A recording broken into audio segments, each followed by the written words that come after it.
탑5 문화산책 언젠가 완벽한 너를 만난다면 도서편으로 들어가 볼게요. 이 책은 북21 출판사에서 저한테 제안을 주셨고 제가 이 책이 참 좋다 생각해서 오늘 청취자분들을 위해서 준비한 에피소드고요. 재현님 혹시 이 책 읽어보셨을까요? 네. 읽어봤습니다. 그럼 재현님은 혹시 어떤 장르의 도서를 좋아하시는지 아니면 독서도 좋아하실까요? 저는 쉴 때 대부분 그냥 넷플릭스를 보거나 책을 읽는 편이고요. 혼자 있는 시간을 독서하면서 많이 보내는 편입니다. 그럼 그때 자주 읽었던 장르는 어떤 게 있을까요? 뭐 소설도 있고 요즘 에세이, 자기계발, 뭐 그쵸. 시도 있고. 맞아요. 시는 너무 아직까지 어려운 것 같고요. 저는 옛날부터 그냥 소설을 되게 좋아했고 그냥 요즘은 너무 제가 소설만 읽는 거 아닌가 해서 조금씩 인문학 책이나 뭐 과학 책이나 조금씩 넓혀가려고 하지만 분야를 조금씩 넓혀가고 있었군요. 네, 그렇지만 여전히 소설을 가장 좋아하긴 합니다. 우리나라 사람들이 가장 좋아하는 장르가 소설이래요. 오, 뭐 한국 소설 아니면 역사 소설, 소설도 장르가 다양하잖아요. 그쵸. 그래서 제가 오늘 책 소개를 짧게 해드릴게요, 일단. 네. 주인공 마도카를 중심으로 청소년들의 삶과 그들만의 특별한 고민을 다룬 책이고요. 책 이름을 한번 다시 소개해드리자면 언젠가 완벽한 너를 만난다면. 우리가 요 책 표지랑 네. 제목을 조금 그래도 첫인상이 돼서 얘기해보면 좋지 않을까요? 재현님 이 책 보셨을 때 어땠어요? 저는 이 책을 처음 받았을 때 일단 그림이 좋았어요. 저는 일단 제가 지금 그림을 하시잖아요. 네, 그림을 그리기도 하고 제가 만화도 좋아해서 그리고 제가 지금도 파란색 옷을 입고 있듯이 되게 이런 파란색을 좋아해요. 블루 계열을 좋아하시는 거군요. 네, 맞아요. 그래서 일단 이런 서점에 갔을 때 표지가 일단 눈에 띄었고요. 그리고 제가 또 심달기 배우를 되게 좋아해요. 좋아해서 그 심달기 배우가 추천이라는 문구가 저는 제일 먼저 들어오더라고요. 우리가 책을 볼 때 책 내용을 보는 사람도 있지만 표지와 여기 있는 카피라이터 이런 걸 많이 보잖아요. 네, 그쵸. 저도 신달기 배우님이 최근에 워낙 좋은 작품에서 네네. 많이 활동하셨기 때문에 맞아요. 이 문구를 보고 음, 되게 이렇게 눈에 띄었던 것도 있고 네. 저는 이 일러스트가 좋았던 게 네. 책을 다 읽어서 그런지 몰라도 표현을 잘 해놓은 것 같아요. 뭐랄까 이 일러스트가 가지는 느낌 자체가 우리가 뭔가 풍경화처럼 보이는 것도 있고 아니면 단면적으로 보여줄 때도 있잖아요. 근데 그쵸. 이거는 진짜 디테일한 표지거든요. 그래서 좀 더 좋았고 네. 사진으로 찍어서 인스타로 올리면 네. 예쁘게 나올 것 같은 그런 책 있잖아요. 그게 또 중요하죠. 그게 왜 중요하냐면 저도 그런 게 있는 것 같아요. 책 읽고 나서 네. 가끔 이제 어떤 분들은 책 올리잖아요. 네. 커버를 이렇게 찍어서 올리잖아요. 네네. 그러면서 뭐 짧은 감상편 쓰는데 저도 독서 스타그램이나 뭐 책 스타그램 우연치 않게 들어가 보면 네. 표지 예쁜 것들은 눈에 띄더라고요. 그쵸. 그래서 오늘 또 방송 전에 제가 예쁘게 사진 찍었으니까 우리 인스타에서 한번 확인해 보시면 좋을 것 같고 책 소개를 조금 더 해드리자면 일단 이 책은 심사위원 만장일치로 제127회 문학계 신인상 수상 키노쿠니야 서점 선정 2023 베스트 도서. 우리나라에서가 아니라 일본에서 이미 이 정도의 수상을 하고 온 도서고요. 제가 이 작가님은 처음 보는 분이에요. 그래서 작가님 소개를 짧게 해드릴게요. 도시모리 야키라. 나이가 어리신 것 같아요. 많이 어린 건 아닌데요. 1994년 출생이고요. 일본의 소설가로 도쿄에 살며 호세이 대학교 문학과를 졸업하셨고요. 공무원으로 일하면서 집필한 언젠가 완벽한 너를 만난다면으로 제127회 문학계 신인상을 수상하고 제167회 야쿠타카와 루노스케상 제36회 미시가 유키오상 후보에 올랐다. 이렇게 소개가 있는데 어떤 책이 있는지 또 찾아봤었는데 이전작은 없더라고요. 그러니까 신인상이기 때문에 이 책으로 신인상을 받으셨고 이제 곧 더 많은 책이 나오실 작가님이 아닐까. 약간 유망주라고 해도 되지 않을까. 궁금하네요. 첫 책이라고 하니까 뭔가 더 궁금해지는 것 같아요. 그럼 혹시 일본 소설이라든지 도서 읽으신 게 있을까요? 일단 저는 하루키 소설을 되게 진짜 유명한 작가님이시잖아요. 그쵸. 네, 거의 제가 제일 좋아하는 작가님 중에 한 분이 하루키예요. 그래서 하루키 분의 뭐 장편 소설 말고도 단편 소설도 전 되게 좋아하거든요. 근데 우리가 잘 생각해보면 이렇게 매력적인 작가님이 있잖아요. 있죠. 어떤 책이 좀 그런 게 있을까요? 저는 좀 그런 것 같아요. 제가 소설을 좋아하지만 소설이 너무 그 스토리가 너무 스펙터클해서 이제 호흡이 빠른 책들 있잖아요. 저는 그거는 읽을 때는 재밌는데 좀 읽고 나서 조금 생각에 많이 남진 않는 것 같아요. 근데 어떤 스토리가 있어도 조금 그 주인공의 감정이 공감이 가거나 아니면 저는 책만의 매력이 그거라고 생각하거든요. 잠깐 저한테 공감 가는 어떤 문장이 있으면 그거를 한번 덮고 저에 대입해서 생각해보거나 이런 것들이 되게 감정이입을 한번 해보시는 네, 거군요. 그런 걸 되게 좋아해요. 왜냐면 드라마나 영화나 어떤 영상 같은 경우는 조금 계속 제가 멈춰서 생각할 시간이 없잖아요. 그렇죠. 계속 따라가야 되니까. 근데 이제 그게 책의 묘미라고 생각을 해요. 그래서 저는 소설을 읽을 때도 좀 한 번쯤은 이렇게 덮고 생각할 만한 작가만의 생각이나 아니면 주인공의 생각, 뭐 그런 것들이 있는 소설들을 좋아해요. 조금 호흡이 조금 느린?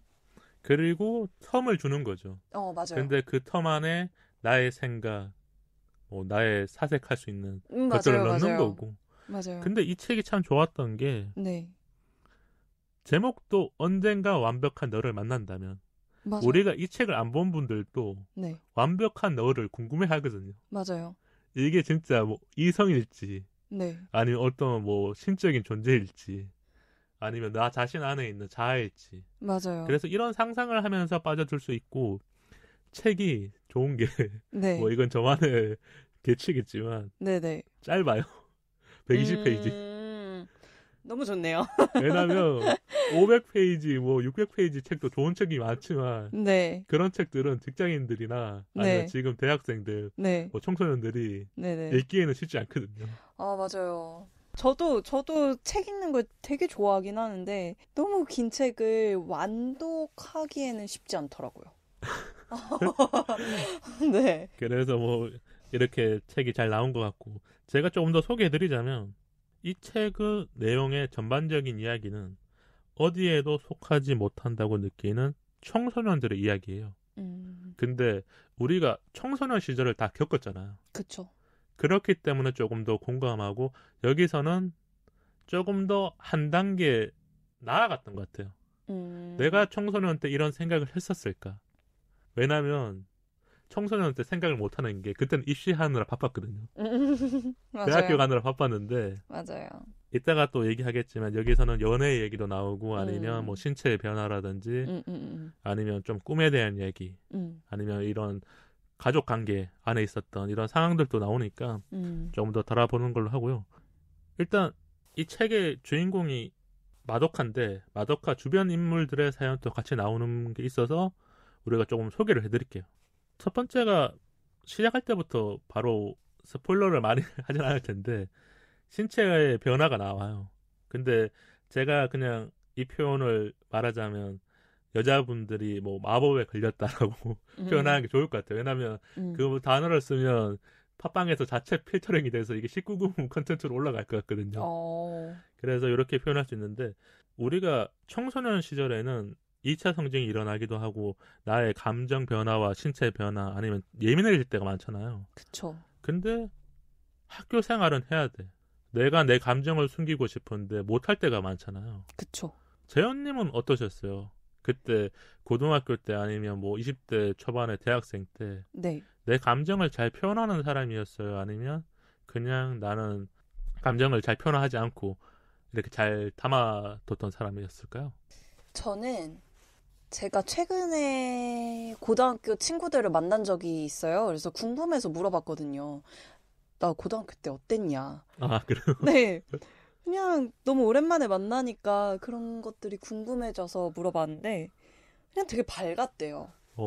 되게 밝고 뭔가 제가 나이를 먹어가면서 그때는 약간 무지개 색깔 느낌이었으면 지금 약간 무채색도 오히려 색이 조금씩 줄어들었군요. 네네. 근데 저는 좀 그렇게 생각해요. 그때 밝아서 무지개 색깔이라고 했던 것들이 좀 그때는 별거 아닌 거에도 되게 웃고 행복하고 제 감정 표현에 솔직하긴 했던 것 같아요. 근데 또 반대로 그 밝은 모습만 보여준 것 같아요. 그게 나의 전부라고 생각했을 때가 있잖아요. 네. 왜냐하면 워낙 다양한 사람들을 만나고 내가 계속 친구들이나 아니면 네. 주변 지인들을 만나야 되는데 네네. 내가 울고 있으면 그 사람들의 반응하는 모습이나 시선들이 달라 보일 때가 있으니까. 맞아요. 그게 이 책에 진짜 잘 녹여 들어간 것 같아요. 맞아요. 그래서 저는 오히려 그때 모습이 나한테 솔직한 면도 있었지만 그 밝은 모습으로 제 보이지 않는 다른 면들을 숨기지 않았었나 그렇게도 생각해요. 그게 어떻게 보면 청소년들이 하나의 가지는 고민일 수도 있고 그리고 그쵸. 우리가 지금 시간이 지났기 때문에 조금 더 객관적으로 보는 것도 있을 거예요. 맞아요. 지금 아마 그땐 몰랐어요. 청소년들이나 20대 초반분들은 네. 그 하나의 세계 안에서 맞아요. 그냥 지내고 있는 게 아닐까. 저는 생각해보니까 그때 외적인 거에 너무 신경을 많이 썼던 것 같아요. 아, 그러세요? 왜냐면 이성을 만나야 되는 그런 시간들이 많지는 않잖아요. 그래서 그냥 내가 조금 더 그런 것들에 신경을 쓰면서 이제 만났었을 때 더 잘 보이고 싶은 외적인 거에 진짜 많이 끌렸던 것 같아요. 우리가 이성을 볼 때 고등학생 때는 확실히 뭐 남자든 여자든 네. 그런 거에 조금 더 포커싱이 되는 것 같아요. 그쵸. 그럼 혹시 외모에 신경 많이 쓰셨다고 했는데 어떤 부분에 딱 신경을 그게 쓰셨어요? 남자들이 가장 먼저 하는 게 뭔지 알아요? 뭐예요? 왁스를 하는 거예요. 아, 맞아요. 그래서 남자들이 머리가 생명이라고 말하는 게 맞아. 일단 누군가를 만나거나 데이트를 하거나 이성이 있는 모임에 갈 때는 머리를 열심히 그러니까 표현하자면 뭐 이거 비교하면 안 될 수도 있는데 여자분들이 화장을 하는 것처럼 남자들도 머리를 만지는데 어떤 사람은 1시간을 쓰기도 한답니다. 저 갑자기 생각이 났는데요. 저 중학교 때 이제 교실에 그 맨 뒤에 이제 거울이 걸려 있거든요. 있죠. 그때 그 쉬는 시간에 남자애들 거기 다 모여가지고 뭐 왁스하고 있다는 게 생각이 갑자기 번뜩 났어요. 그리고 여자애들은 고등학교 때 이제 막 이렇게 그루프 말고 앞머리 말고 앞머리 그런 거에 신경 많이 썼군요. 네, 그리고 막 뷰러 막 마스카라 하고 있고 그런 장면들이 갑자기 잊혀졌던 장면들이 막 생각이 나네요. 그래서 아마 그게 있었던 것 같아요. 그런 외적인 모습들을 조금 더 신경 쓰면서 나도 보여주기도 했고 타인을 볼 때 그런 걸 봤지만 그게 크게 중요하지 않다라는 걸 경험하게 되는 거죠. 그래서 뭐 이런 청소년 소설에서도 솔직히 말하면 이 주인공도 여기서는 인기가 많은 주인공 이렇게 나오기도 하고 네. 우리가 영화나 드라마에서도 주인공이라는 거는 그런 게 있잖아요. 뭐랄까 후광이 비친다. 뭐 그런 느낌의 주인공인데 또 잘 보면 빛과 어둠이 같이 있는 것 같아요. 어떤 내면에 계속 고민을 많이 하고 생각을 하는 거죠.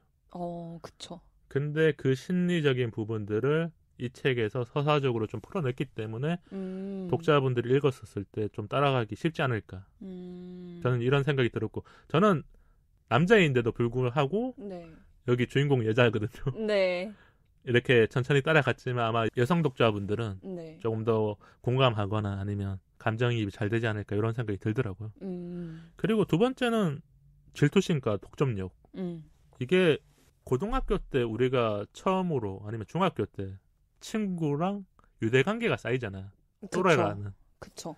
그래서 같이 하는 시간들이 많아지고 뭘 먹거나 아니면 학교 끝나고 놀러 가거나 맞아요. 뭐 PC방, 오락실 아니면 여자분들은 뭐 다른 걸 놀러 갔을 때도 그렇게 자주 가잖아요. 네. 그렇게 같이 다니다 보면 사소한 변화에도 관심을 가지게 되거나 아니면 남자친구가 생겼을 거나 여자친구가 생겼을 때 궁금해하잖아요. 되게 민감하죠. 그때는 저도 티를 안 냈지만 되게 민감했던 것 같아요. 저랑 제일 친했던 친구가 갑자기 새로운 친구랑 갑자기 가까워진 것 같으면 이걸 티를 안 내려고 해도 계속 신경 쓰이게 되고, 그리고 반대로 제가 뭐 남자친구가 생기면 그거를 좀 질투하는 듯한 느낌이 좀 저를 불편하게 만들기도 하고 그랬던 것 같아요. 그래서 이 책에서 이런 표현이 나오더라고요. 29페이지에 있는 말인데요. 유일무이한 타인. 마도카에게 특별한 의미를 갖는 말이다. 핫케이크를 먹고 편지를 쓰는 것 같은 보편적인 일을 해도 세상이 눈부시게 보이는 다른 사람으로는 대체 불가능한 관계의 유일무이한 타인이라고 이름을 붙였다. 조금 더 설명을 해드리자면 어린애 같은 표현으로 쓰자면 최고의 친구인데 그건 친구의 연장선에 있는 것 같기도 하고 아닌 것 같기도 했다. 이때 사람들과 관계를 맺으면서 이 사람이 진짜 나의 친구 아니면 남자친구가 되거나 여자친구가 됐었을 때 우리가 가족 이외에 동네 친구 이외에 뭔가 그런 관계를 만들어 가기 때문에 이런 표현을 썼는데 이게 잘 설명이 됐었고 마도카는 이 유일무이한 타인을 찾으려고 아니면 만나려고 네. 애를 썼던 것 같아요. 그렇기 때문에 질투심가 아니면 독점용이라든지 네. 이런 책에 나오는 이런 단어거든요. 나타났었는데 잘 생각해 보니까 저는 친구를 잃지 않기 위해서 뭘 했는지 알아요? 어떤 거 고등학교 하셨어요? 때 생일 선물을 비싼 걸 사줬어요. 오. 근데 그때 유행했던 게 네. 좀 올드한 건데 만년필이 유행했었거든요. 오. 그래서 만년필이 제가 기억하기로는 10,000원 정도예요. 근데 오. 10,000원 정도는 뭐 고등학생 때는 좀 비쌀 수 있잖아요. 지금 물가 그쵸. 시대 말고 그때 그쵸, 시대 때는. 그쵸. 그래서 그걸 사준 친구들은 지금까지 잘 지내고 있거든요. 아, 그래도 만년필로 지키셨네요. 물질적인 걸로 지킨 건지 모르겠지만.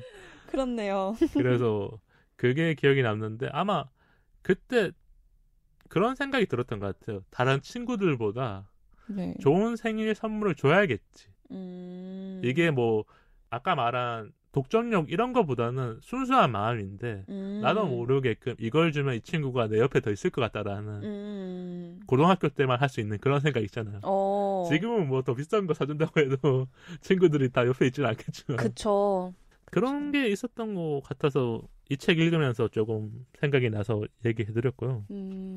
그럼 재현님은 혹시 질투한 적은 없어요? 그냥 친구한테. 친구한테요? 있죠. 어떤 걸 좀 질투했어요?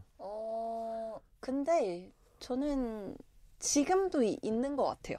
지금도 제가 정말 좋아하는 친구가 너무 누구랑 가까워졌다 그러면 속으로는 그 질투심의 감정이 살짝 느껴져요. 근데 그거를 그게 오래가지 않고 좀 티도 안 내죠. 근데 이 10대 때나 20대 초반에는 그 감정에 사로잡힐 정도로 컸던 것 같아요. 그리고 중요한 문제였던 것 같아요. 그게 그러니까 계속 신경 쓰이는 문제로 그쵸. 작동이 됐었던 거네요. 그쵸. 이 책에도 그런 게 나오는 게 뭐 재현님이랑 좀 다른 이야기일 수 있는데 오지로와 스바사라는 친구가 있는데 네. 얘가 3명이 진짜 친한 친구예요. 네네. 스바사의 비밀을 오지로만 알고 있거나 그러니까 마도카가 알아야 되는데 여기 주인공이 알아야 되는데 네. 그런 모습들을 보면서 왜 둘만 알고 있을까 이런 생각을 하거든요. 맞아요. 우리가 친구가 단둘이 아니잖아요. 맞아요. 3명, 4명이면 그 사이에서 미묘하게끔 둘만 하는 대화에 더 궁금해지거나 맞아요. 저게 비밀인지 아는지 네. 왜 나한테 말을 하지 않았었을까 그런 생각들이 들고 제가 우리 사연으로 왔었던 건데 방송을 아직 다루진 않았었는데 네네. 이게 여자분이 보내주신 건데 4명의 친구가 있는데 2 친구만 여행을 가는 게 싫대요. 같이 가야 되는데 왜 저 2 친구만 여행을 간다고 했었을 때 그게 싫어서 왠지 뭐 질투인지 모르겠지만 메일을 보내주신 게 있었거든요. 네. 근데 공감이 조금 가긴 했어요. 이게 4명이 다 가면 가장 좋은 건데 네.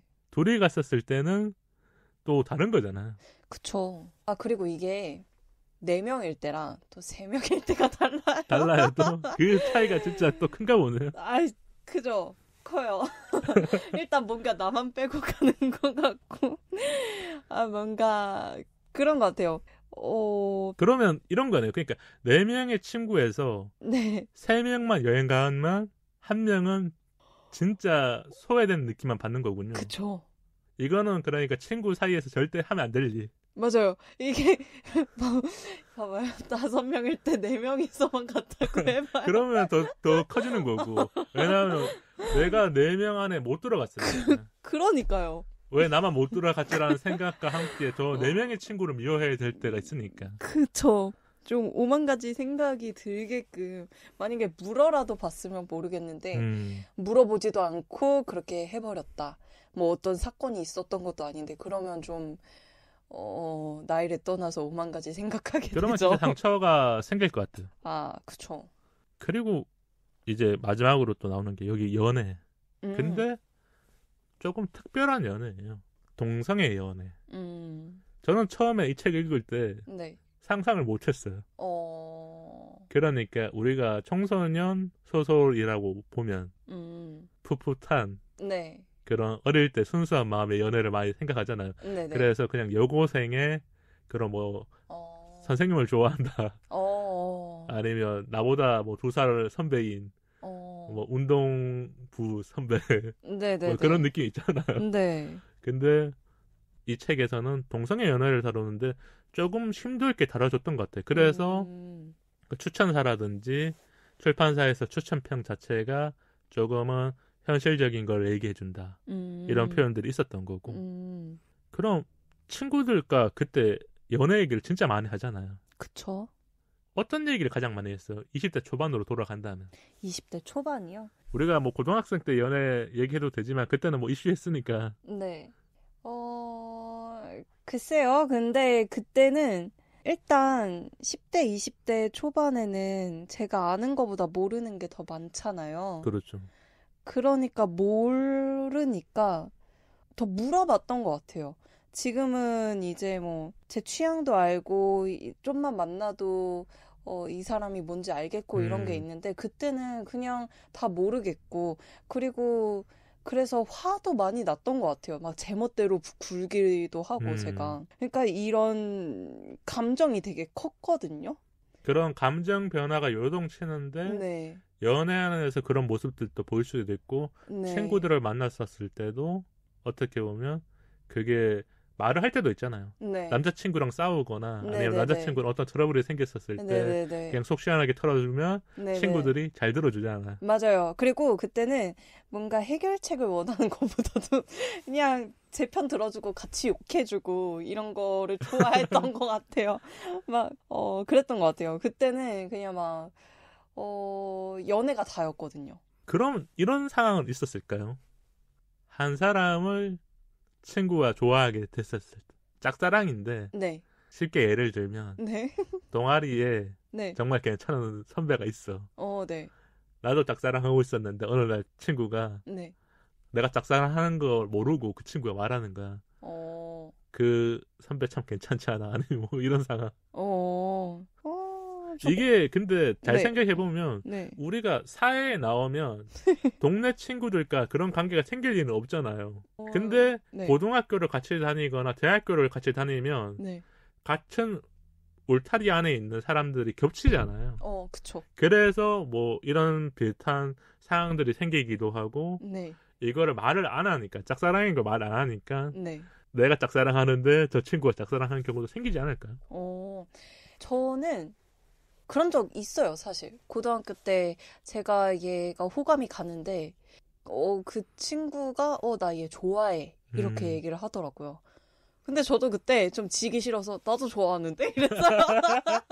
그때는 그런 마음부터 네. 들거든요. 나도 좋아하는데 그래서 걔도 열받아가지고 내가 먼저 좋아했는데 막 이랬던 것 같아요. 서로의 서로의 이렇게 더 불을 붙였던 거군요. 네. 근데 막 그거를 가지고 막 친구랑 싸우고 이러진 않았던 것 같고, 그냥 지켜봤을 때 그 친구가 더 좋아하는 것 같아서, 그냥 저는 자연스럽게 마음을 이렇게 뗀 것 같아요. 그게 사랑과 우정 사이. 음, 이런 경우들도 많이 있는 것 같아요. 내가 네. 내 친구가 더 내 옆에 남고 싶기를 바라면 그냥 내가 좋아하는 사람이어도 진짜 뭐 사랑하는 단계까지 안 가면 네. 그냥 어느 정도 이렇게 마음을 내려놓잖아요. 네, 그랬나 봐요. 전 그때는 그런 인식은 못 했는데, 그냥 내가 좀 덜 좋아하나 보다, 이렇게 생각했는데, 뭐, 마음속에서는 뭐, 친구랑 이런 걸로 싸우고 싶지 않고 그런 것들이 멀어지기, 네, 분명 있었을 것 같아요. 네, 있었을 거예요. 몰랐어요, 근데 그때는. 그럼 우리가 이렇게 고민을 들어주는 방식이 다르잖아요. 네. 아까 말한 것처럼 뭐 진짜 서로 욕만 해줘도 그쵸. 고마울 때도 있지만 때로는 조언이 필요하기도 하고 네. 아니면 해결해 주기를 바라기도 하고. 그쵸. 재현님은 어떤 방식이 가장 좋아요?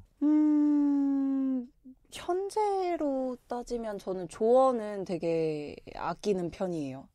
일단 점점 갈수록 이제 저도 사는 기간이 이렇게 길어지다 보면 나 말고도 다른 식으로 생각하는 타인이 있구나를 좀 인정하게 되는 것 같아요. 관점이 확장됐다는 걸 느끼는 거군요. 네.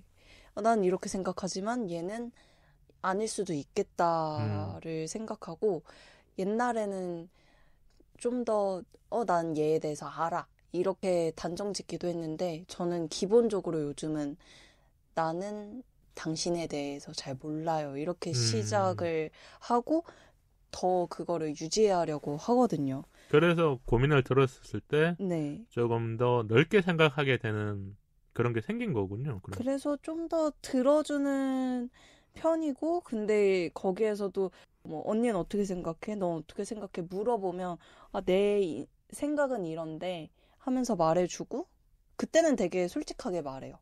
근데 나도 그리고 너를 아끼는 입장에서는 네가 이랬으면 좋겠어.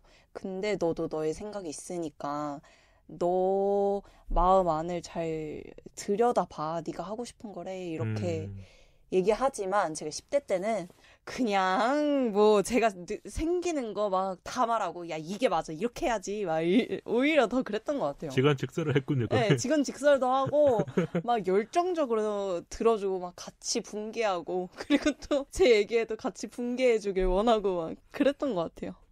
그럼 이 책에서 마도카가 엄마한테도 고민을 살짝 얘기하는데 엄마가 그냥 넘어가는 경우도 있었던 것 같거든요. 혹시 재현님은 네. 엄마한테 네. 고등학교 때라든지 학창 시절에 네. 어떤 고민을 얘기했었을 때 어떤 반응을 좀 이렇게 기대하게 됐을까요? 엄마는 조금 다르잖아요, 친구랑. 네. 이 책에서 마도카가 학창 시절을 보내다 보니까 워낙 관계가 네. 밀접하잖아요. 가족과 관계, 네네. 친구들과의 관계. 네. 근데 저는 여기서 엄마가 많이 나오진 않았지만 네네. 좀 특별하다고 느꼈거든요. 근데 아들과 엄마, 네. 딸과 엄마 다르잖아요. 다르죠. 그래서 재현님이 여기를 좀 채워주셔야 될 것 같은데.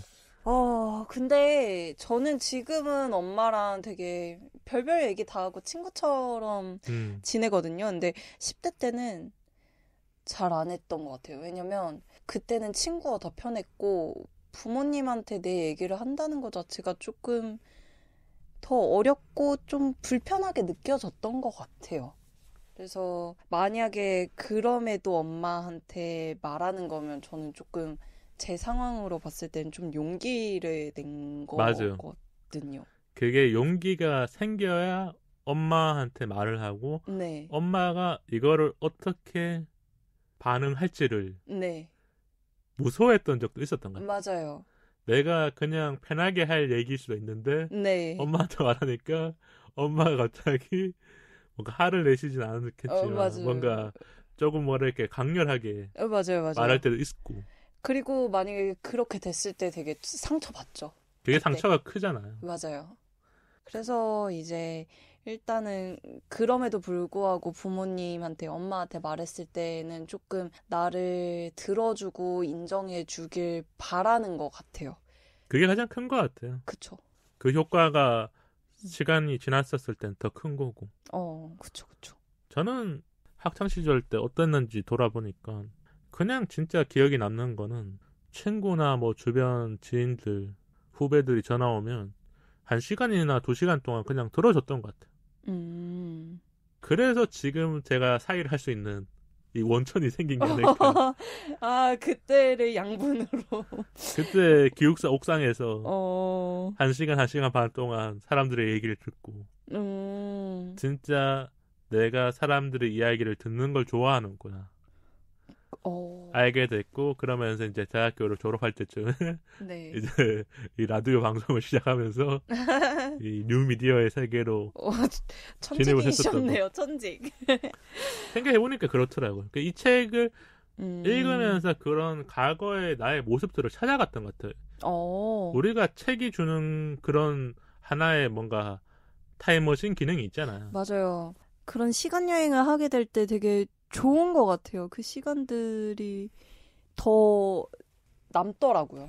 그래서 지금 저는 이 책을 청소년 분들도 읽으면 좋지만 제 나이대에 있는 분들도 가볍게 한번 읽어보면 그것도 무언가 내가 그때 몰랐던 것들을 알게 되는 이런 채워주는 시간이 되지 않을까 해서 제가 이야기를 해드렸고 우리가 이 책 질문 2가지 할게요. 네. 해결할 수 없는 일이 나한테 생겼었을 때 대처하는 혹시 방법이 있을까요? 이 책 안에서는 그런 일들이 조금씩 일어나거든요. 네. 지금의 나이대에는 당연히 다 해결할 수 있는 일인데 네네네. 고등학교 때는 이런 일들이 생기면 네. 진짜 쉽지 않은 것들이 있잖아요. 네.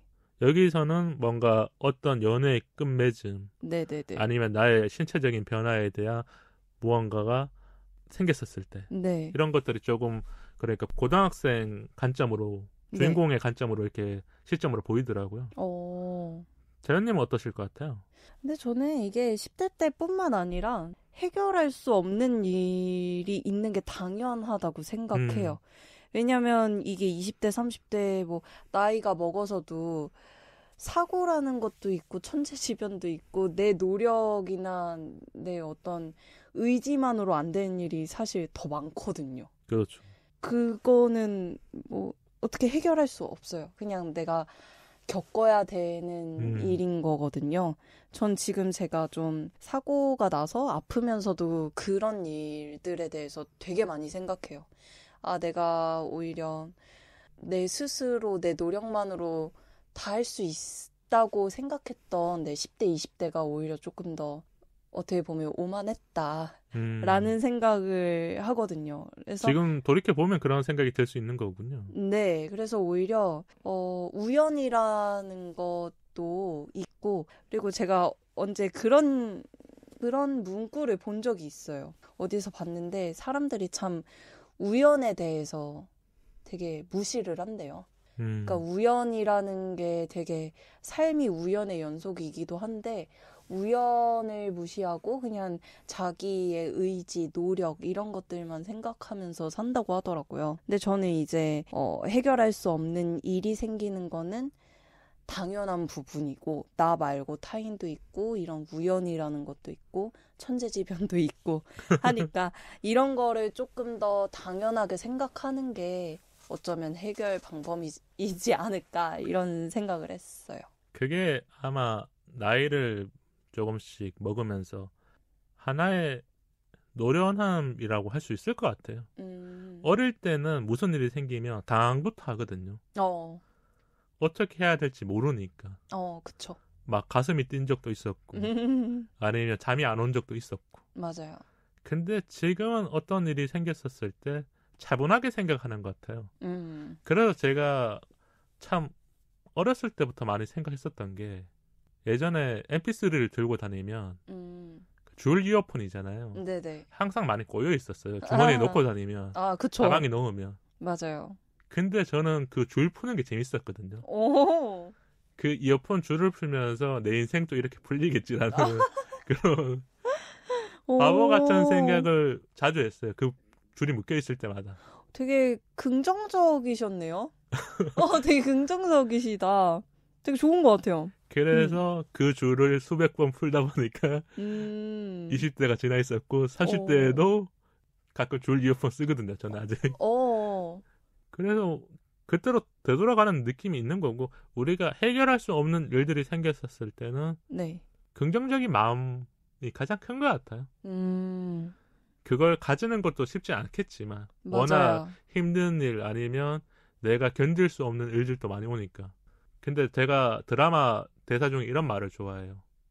신은 인간에게 견딜 수 있는 아픔까지만 준다. 그런 대사가 있었는데 저는 그 대사가 딱 와닿더라고. 내가 견딜 수 있는 아픔까지만 딱 줬기 때문에 지금도 잘 지내고 있고 그걸 견디고 있구나. 저는 지금 생각나는 게 고통은 지나간다. 고통이 안 올 순 없어요. 그렇죠. 네, 그렇게 생각해요. 근데 지나가더라고요. 재현님께 저는 경험이 많은 사람이기 때문에 이런 얘기를 조금 이렇게 편안하게 얘기하는 건데 또 현실에 있는 사람들은 더 아프게 느낄 수도 있고 이거는 받아들이는 사람에 따라 다른 거니까 우리가 이렇게 얘기를 하고요. 다음 또 질문은요. 이 책에 조금 나왔던 내용인데 네. 타인의 시선에서 벗어나서 네. 나는 그저 나이고 싶을 때가 있다면. 저는 사실 요즘 이 생각을 제일 많이 하긴 해요.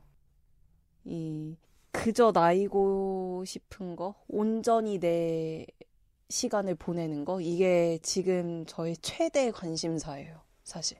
그러면 이 질문이라든지 이 생각에 마침표가 있는 걸까요? 아니면 그냥 잠깐 쉼표가 있는 걸까요? 마침표는 아닌 것 같아요.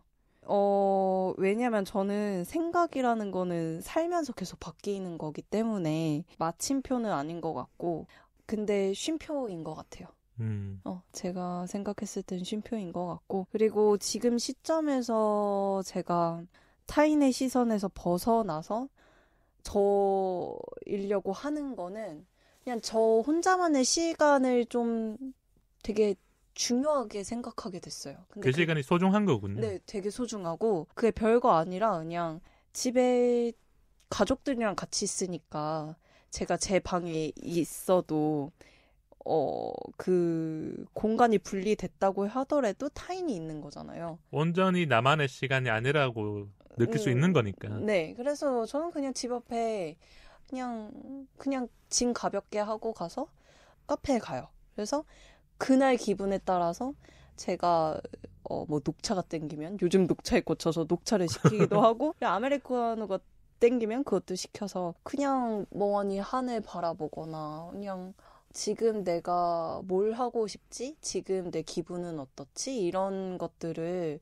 그냥 조용한 카페 가서 생각을 많이 하는 것 같아요.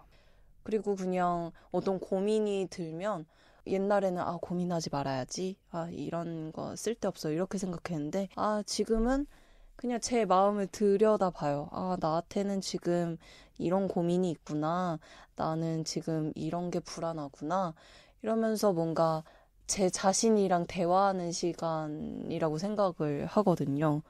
그래서 온전한 나라는 게 조금 그날그날 제 마음을 들여다보는 게 온전한 나로 있는 시간인 것 같아요. 그 시간들이 그리고 편안해지고 익숙해지는 게 지금의 재원님의 모습이고. 네, 그리고 그 중요성을 느끼게 된 게 정말 저는 제 자신이 뿌듯해요.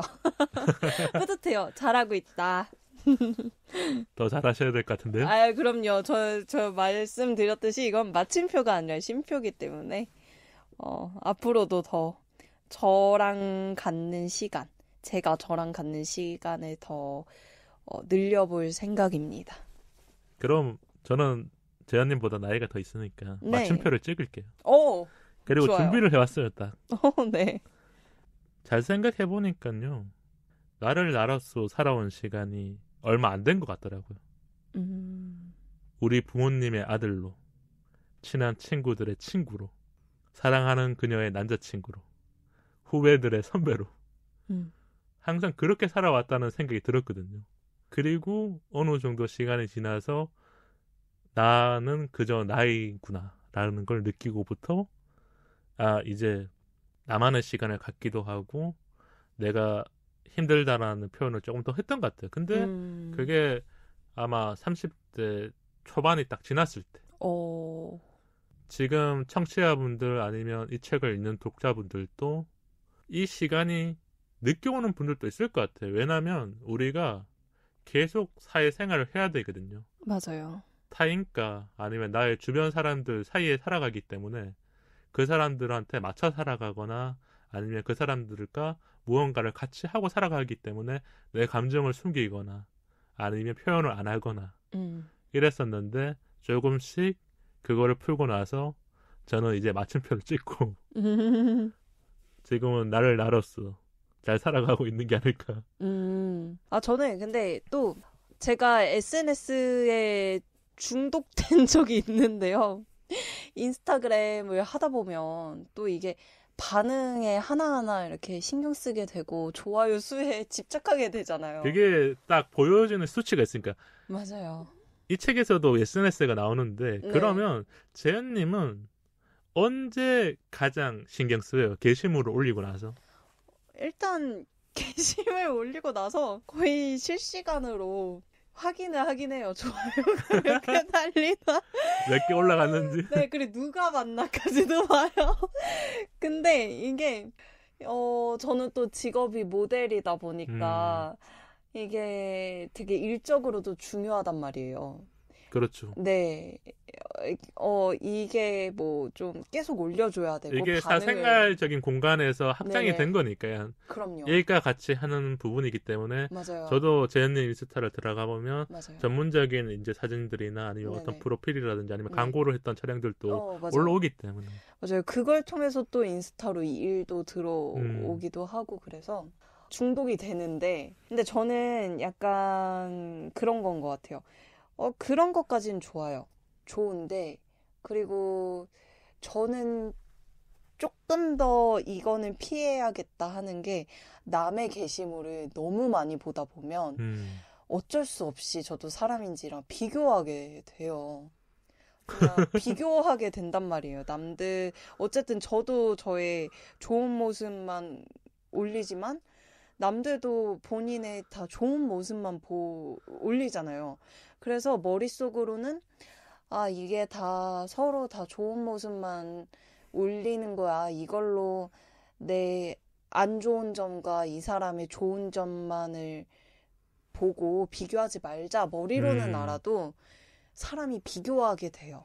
SNS라는 공간이 그렇게 네. 조금 작동이 될 때가 많으니까. 많아요. 그래서 계속 피드가 올라오고 맞아요. 어떤 거는 실시간으로 스토리라든지 맞아요. 뭔가가 계속 알림적인 부분들이 오니까 맞아요. 우리가 한 번 들어가면 빠져나올 수 없을 때도 많고 맞아요. 잠자기 전에 특히 맞아요.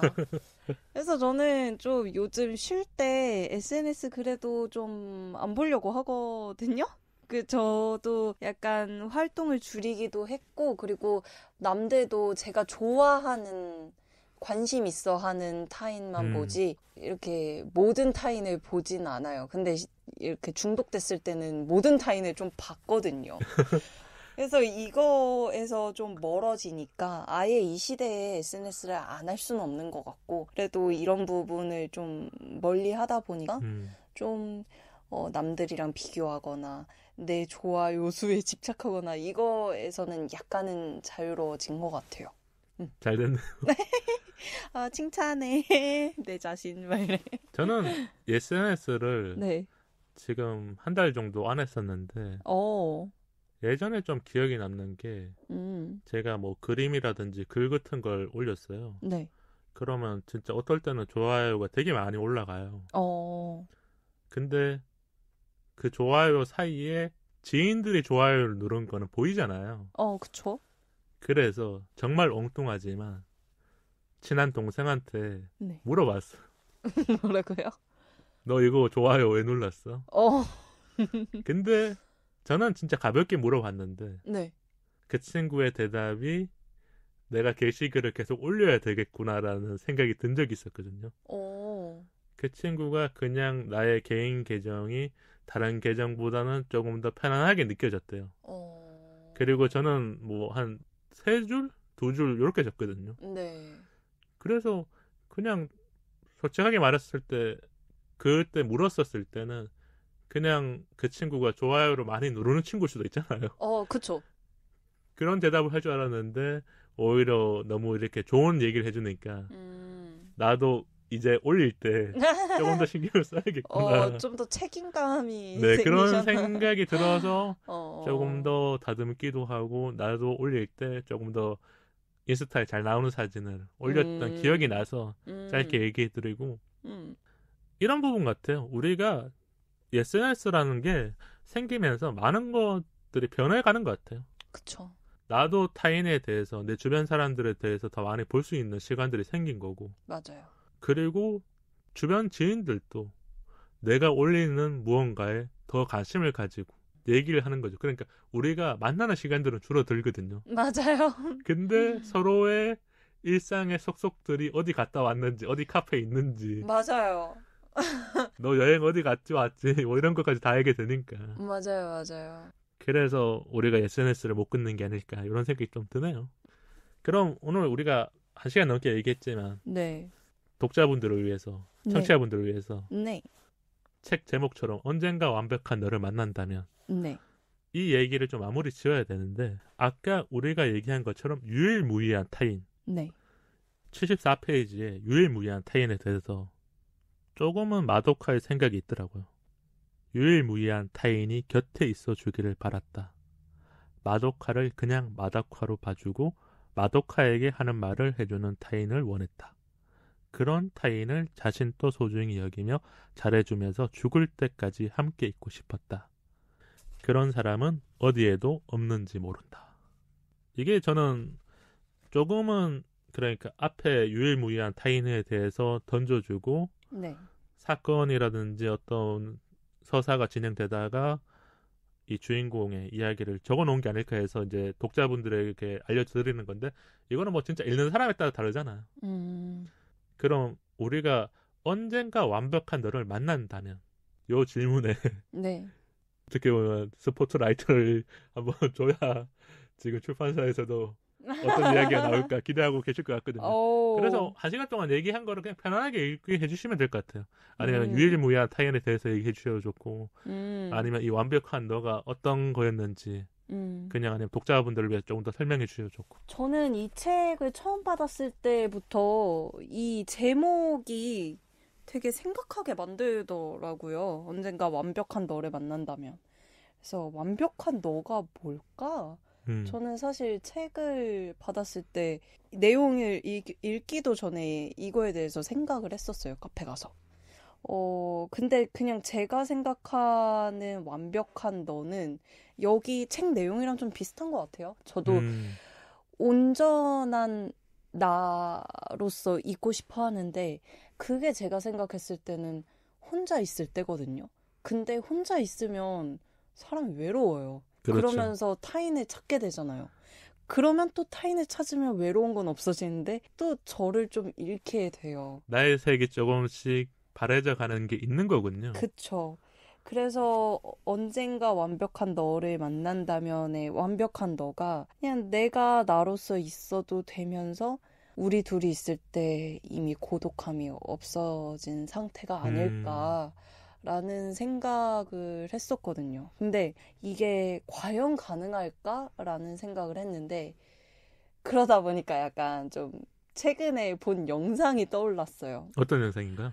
이효리 씨랑 손석희 씨가 이제 대화를 한 게 유튜브에서 떴어요. JTBC에서 했었던 뉴스룸인가 보네요. 네네네. 거기서 이제 뭐 어떻게 살고 싶으시냐, 뭐 정확하진 않겠지만 이제 이효리 씨가 저는 유명한 건 좋은데 조용하게 살고 싶고 조용한데 근데 잊혀지긴 싫다. 뭐 이런 식으로 말씀을 하셨어요. 그러니까 손석희 씨가 그거는 불가능한 얘기 아닌가요? 하니까 이제 이효리 씨가 꼭 가능한 것만 꿈꿔야 되는 건 아니지 않느냐라고 얘기했던 게 저는 그냥 문득 떠오르더라고요. 그래서 저도 완벽한 너가 사실 세상에 없을 수도 있지만 그런 사람을 꿈꾸면서 사는 게 그런 바람을 하나 가지고 사는 게 전 좋은 것 같아요. 하나의 뭐 소망 같은 그런 걸 수도 있고 네. 이 작은 희망일 수도 있고 네. 뭐 그렇게 표현하면 네. 되지 않을까. 네. 제가 제대로 이해했다면. 네. 그런 꿈을 가지면서 또 그런 사람을 찾아가면서 살아가는 게 저는 의미 있다고 생각해요. 저도 재현님 말이 조금 와닿는 것 같고 덧붙이자면 이 책 읽고 나서 많이 느꼈던 게 네. 완벽한 너. 고등학교 때 아니면 이런 청소년 시절 20대 초반 시절에는 이상향이라는 게 존재했어요. 이상향이라는 거는 내가 만나지는 못했지만 무언가 기대하거나 아니면 내 생각 속에 상상 속에 있는 사람들. 좋은 선배일 수도 있고 아니면 나의 여자친구일 수도 있고 아니면 나의 모습 안에서 내가 조금 나이가 들어서 좋은 아빠가 돼야지. 그런 상상들을 많이 하거든요. 근데 그런 시간들이 어느 순간 사라지고 현실에 자각하면서 살아가지만 그때 그런 상상들을 했기 때문에 네. 지금 또 재밌고 즐겁고 만족하며 살아가는 게 아닐까. 맞아요. 그래서 아마 이게 청소년 소설이기 때문에 네. 조금 더 희망적인 메시지와 아니면 그런 먼 미래에 대한 이야기를 전달해 주는 게 아닐까. 우리가 어렸을 때 읽는 소설들은 그런 게 있잖아요. 맞아요. 조금은 뭔가 와닿지는 않을 수 있지만 그 안에 메시지가 시간이 지나거나 아니면 내가 성장해가면서 네. 아니면 나의 자아 성찰을 도와준다든가 맞아요. 그런 게 아닐까 싶어서 오늘 이렇게 마무리를 지으면 되지 않을까. 오늘 책 한 권이지만 네. 재현님과 제가 과거에도 갔다가 현재에도 왔다가 청취자분들의 마음을 조금 이렇게 들여다보기도 하고 이런 시간이어서 좋았던 것 같아요. 재현님은 오늘 한 시간 어떠셨나요? 저도 너무 좋았고요. 그냥 오늘 시간도 좋았고 처음에 연락을 주셨잖아요. 그래서 이거를 준비하면서 설렜던 시간도 되게 좋았던 것 같아요. 저도 재현님이 오랜만에 오셨는데 네. 밝은 모습이고 재현님이 염색하셨어요. 제가 기억하기로는. 맞아요. 저 탈색을 3번이나 했답니다.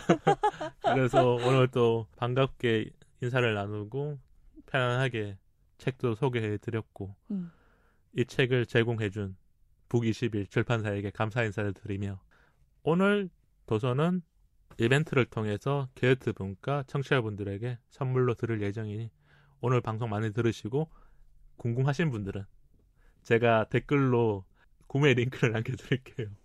그래서 구매 한번 해보시는 것도 좋지 않을까. 가격은요 13,000원이니까 표현하자면 맛있는 밥 한 그릇 드실 때 이 책 한번 구매해보시는 게 어떨까 이런 생각이 들어서 오늘 추천은 여기서 마칠게요. 그럼 재현님이 우리 인스타와 이메일 한번 소개해주세요. 네. 방송 이외의 인스타 4242POD와 이메일 4242POD@gmail.com으로 소통해요. 좋아요와 구독은 우리 방송에 큰 힘이 됩니다. 도서 구매 많이 해주시길 바랍니다. 그래야 우리가 다음 협찬을 또 받을 수 있으니까요. 좀 웃으면서 얘기하는 건데 편안하게 들어주셨으면 좋겠고 저는 오늘 시간이 정말 소중한 시간으로 남길 바라고 있어요. 팟빵 어플로 댓글과 방송 후기 많이 남겨주세요. 그리고 책 읽으신 분들이 댓글 남겨주시거나 아니면 사연 보내주신다면 그분들을 좀 우선으로 먼저 보내드리고 싶으니까 댓글도 많이 남겨주시길 바랄게요. 긴 이야기는 메일로 기다리겠습니다. 다음 토크는 휴가니까 뭐 주제를 공지하지 않고 제가 인스타를 통해서 다음 주제 올리고 9월 14일 날 돌아오도록 하겠습니다. 휴가 잘 쉬고 올게요. 우리 사이 더 가까워져요. 안녕.